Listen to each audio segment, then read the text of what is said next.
Welcome to the Plant-Based Switch with me, Nafsika Antipas, where we explore the transformative power of plant-based living for your mind, body, and soul.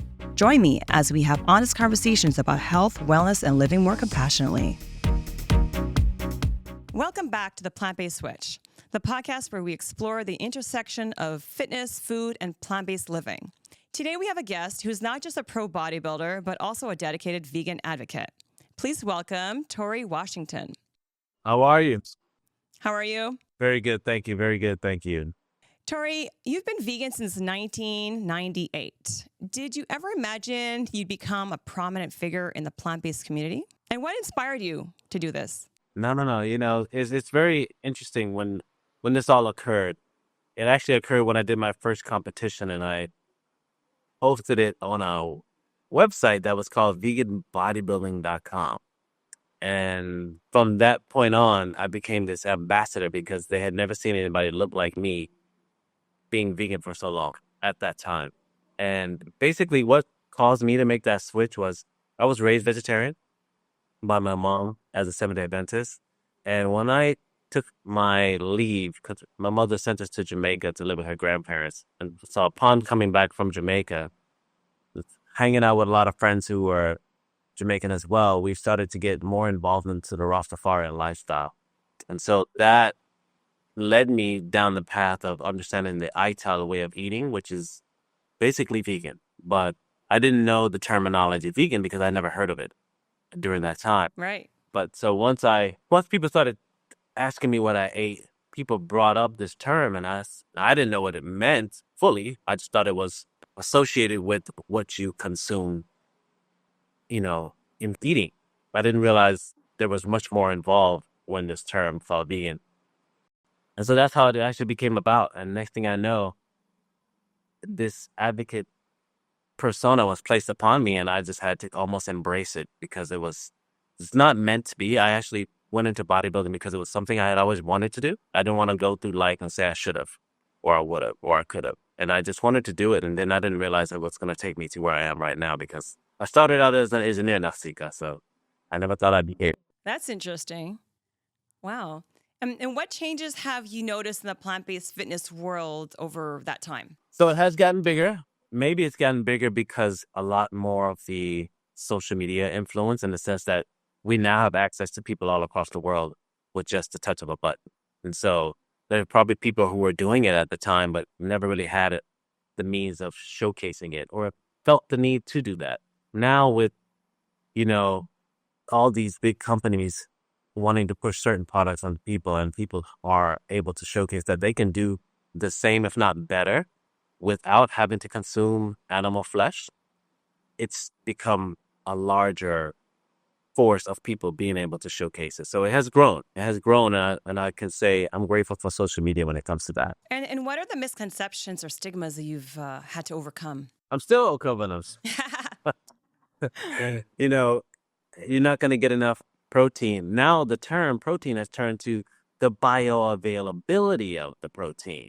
You can get protein, but is it the best source of protein? So now it's all about, pulling hairs, like going at the nitty bitty, because, okay, well, you look great, but are you sure you're getting enough protein? I hear you. It's always, you're eating vegetables, but are you eating enough meat? But, it's funny because back in the day when I was young, I remember people say, my parents and my family and friends, and everyone's like telling you to have your vegetables. And the moment you're eating vegetables, people are like, well, are you eating meat? I'm alive. I'm thriving, more than just alive. We're all thriving here on a plant-based diet. Correct. And you're a perfect example of that. So I appreciate it. Thank you. I want to talk about your career a little.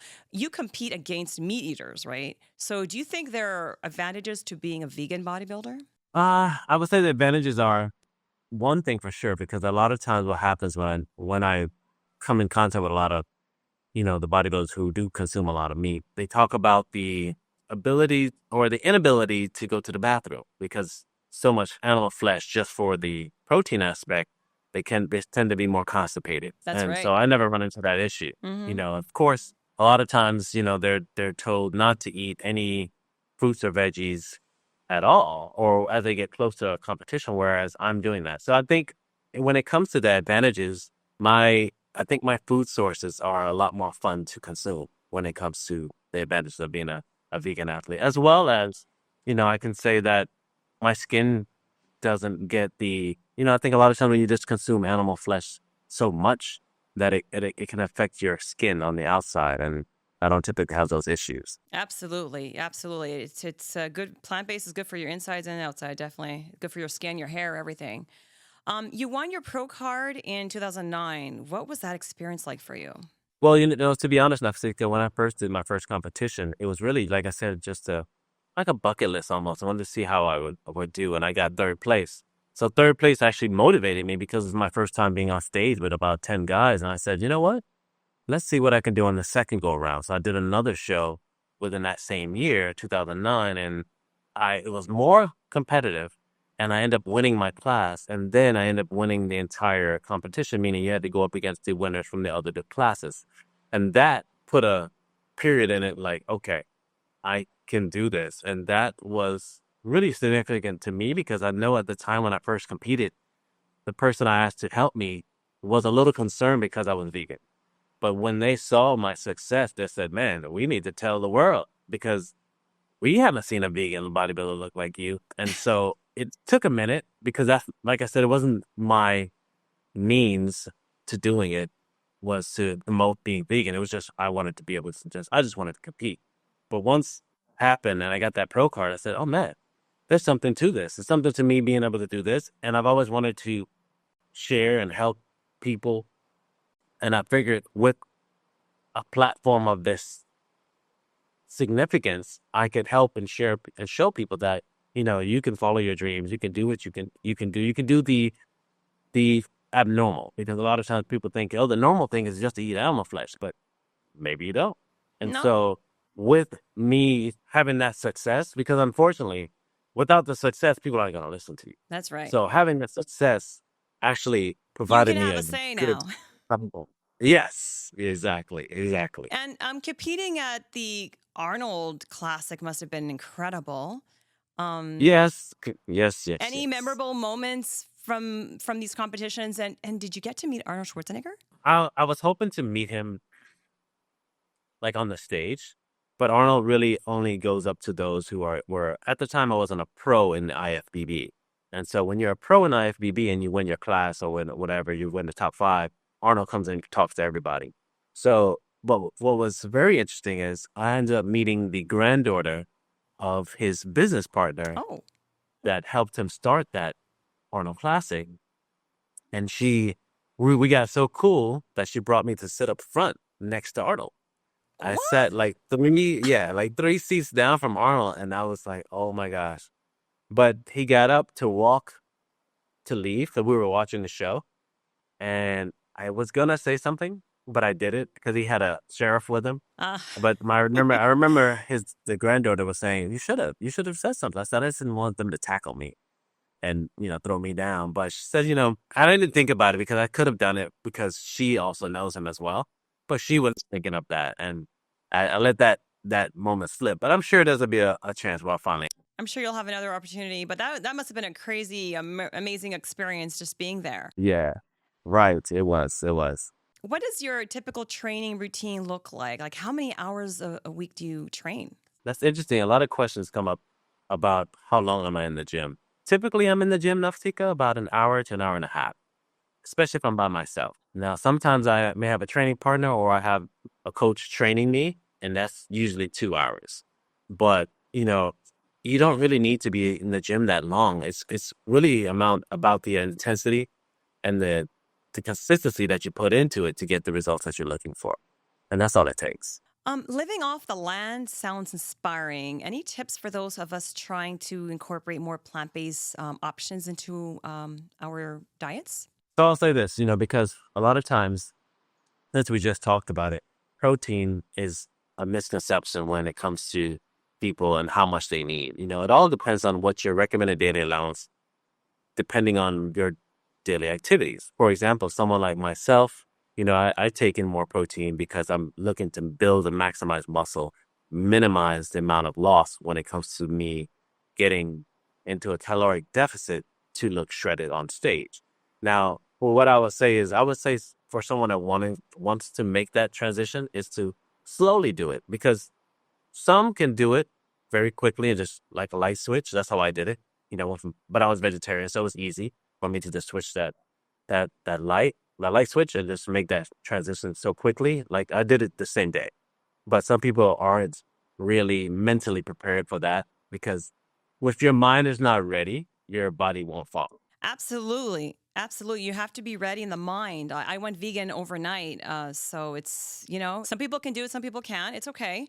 Everyone can go at their own pace.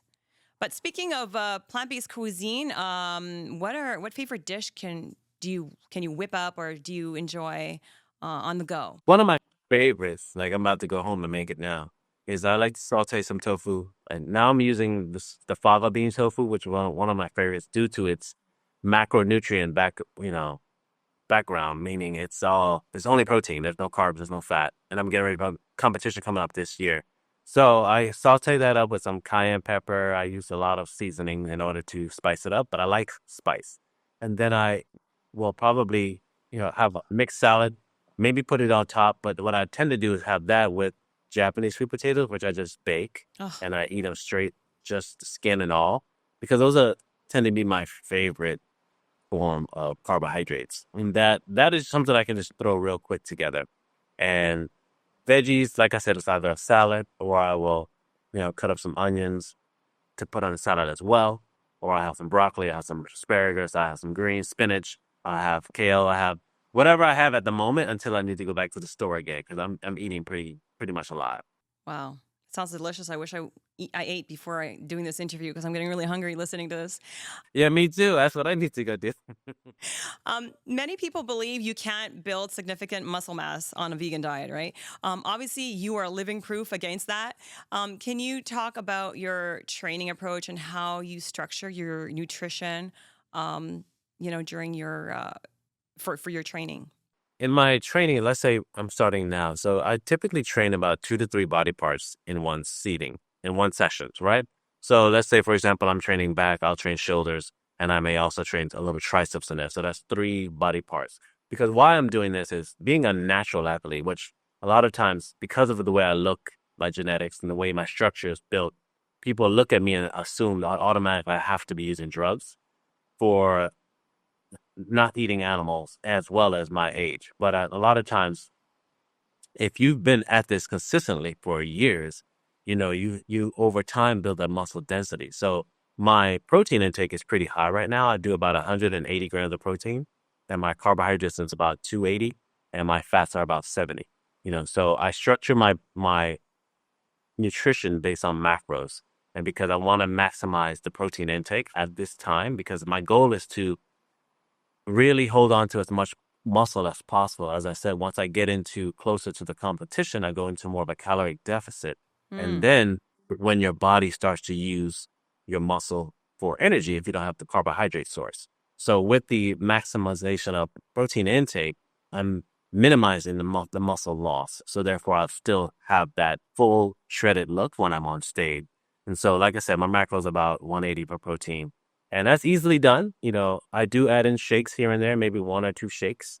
And I typically use Sun Warrior protein for that, because I was not a big advocate on protein or actually any supplementation, because just that, the term alone is supplement. It's not a necessity. But once I started to compete serious and as a pro, I wanted to make sure that I wanted to follow my guidelines with my nutrition, pretty strictly. What's the one thing you know now about plant-based fitness that you wish you knew 20 years ago? What's the one thing I know now that I wish I knew 20 years ago when it comes to plant-based fitness is that I'm going to go on the nutrition aspect. A lot of times people I miss the point that you need a numerous amount of different types of foods in order to be able to maximize absorption. What I mean by that is a lot of times we just stick to the same things over and over and over. And so in order for your gut to really flourish, it needs to get nutrition from a lot of different areas. And that's why it's good to get a variety of sources of protein, carbohydrates, micronutrients, macronutrients, all of those. So if I knew that 20 years ago, I think I would have continued to have done that now. And now I do that. But I remember back then I didn't even know that was the way to go. So, what's your favorite post-workout vegan meal? My favorite, so is my favorite post-workout vegan meal, I would say, if I have some seitan available. So usually I like to I'll either get some, you ever heard of No Evil Foods? They have it's like a pit boss. I guess it's like a pulled pork, Uh-huh. but that is one of my favorites to eat, as well as I'll definitely have to add my Japanese sweet potatoes. So if you hear a trend within me, Japanese sweet potatoes are my most favorite go-to carbohydrate source. So in either way you make it. So I tend to go that route. That would be my favorite thing to have. Now, if you notice, Nafsik, I'm really simple when it comes to food, but I do like to do priority. But I'm also a person that likes sweets too. Yeah, yeah, for sure. We have to enjoy, we can have our healthy meals, and also it's okay to have a little bit treat, as long as they're good treats. The treat follows up on you being consistent. Who in the plant-based world is inspiring you most right now? Who in the plant-based world is inspiring me most right now is actually, I would have to say, is somebody I know well. It's John Badaff Vegan. He was able to get his book out. He's doing a lot of things, working on movies. Those things are inspiring because it's someone that that you can touch, because a lot of times we are inspired with people that we don't even know, and we don't know what kind of a person they are. So it was actually great to have someone that is very close to me, seeing them blow up. I mean, do big things within the community. What mantra or affirmation keeps you motivated and focused on your goals? I would say one thing to keep me focused on my goals is not to take things personally. What I mean by that is you may not get the opportunity from whatever type of, opportunity that's out there. They may not reach you, but your time is coming. So those keep me focused on my goals, as well as knowing that your time will come. And I think as we age, we think our time gets less, and it does, physically speaking, but there's so much that can be done in a year or two, so those two things keep me going. That's great. That's very nice. What's next on your agenda? Any exciting plans to promote veganism in the bodybuilding world? Yes. So, like I said, I'm doing about 4 competitions this year. I have 2 major shows to attend. One is going to be in Japan, and one is going to be in Virginia.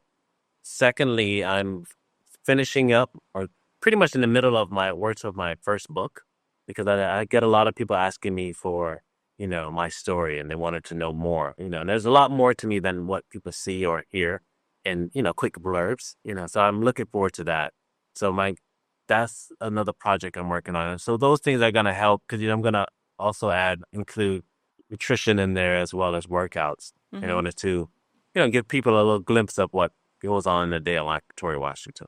Great. Well, thank you so much for sharing your journey with us, Torre. It's inspiring to hear about your commitment to both bodybuilding and veganism. Thank you, Nafsik, and thank you so much for your time and being able to do this with me. I appreciate the opportunity to share my journey. Well, that's it for today's episode of The Plant-Based Switch. Don't forget to subscribe and join us next time for more enlightening conversations.